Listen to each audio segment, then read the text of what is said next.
Welcome to the best 5-minute wine podcast. From the seed to the glass, wine has a past. Your host, Forrest Kelly, looks for adventure at wineries around the globe. After all, grape minds think alike.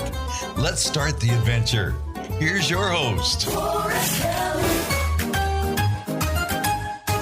One of the questions, the top question you had was, what makes your bubbles different?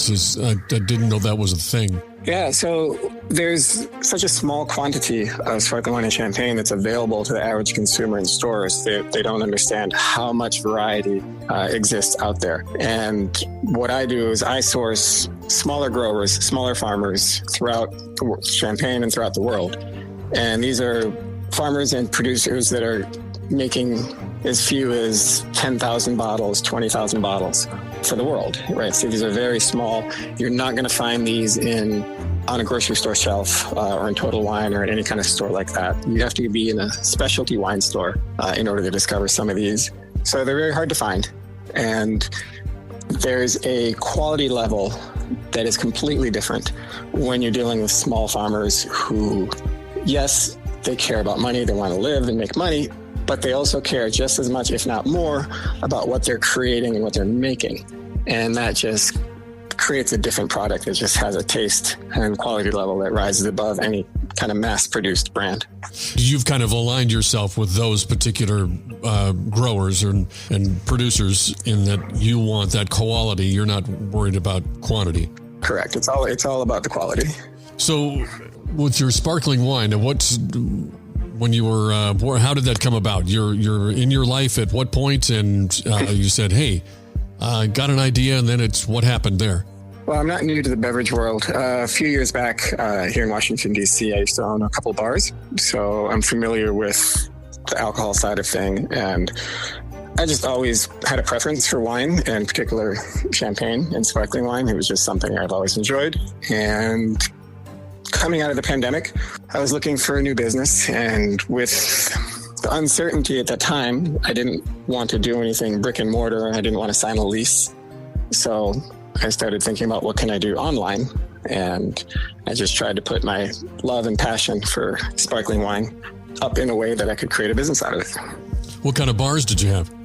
They were the kind of bars where there would be some tables where you would reserve them for table service. You had to buy bottles. And the rest of the people would be standing up around the bar, and there was always a DJ, so pretty upbeat, up-tempo. Yeah, okay. And a bar with some definite personality and vibe and energy.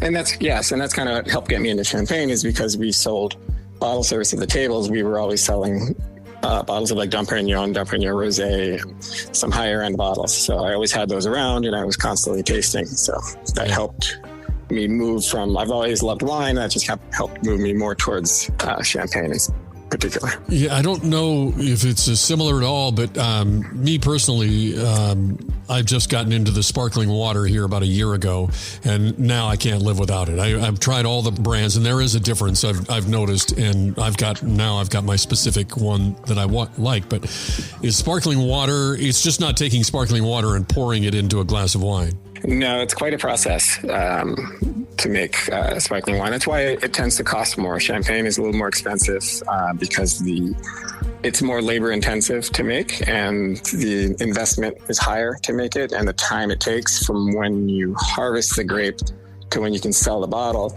is longer than normal wine. So all of these factors are why it tends to be a little bit more expensive than regular wine. Yes, the most common, well-known brand when it comes to champagne, even if you've never had it, everyone's, for the most part, familiar with that ubiquitous yellow label, Veuve Clicquot. And that's two words, and say that again. Veuve Clicquot. Okay.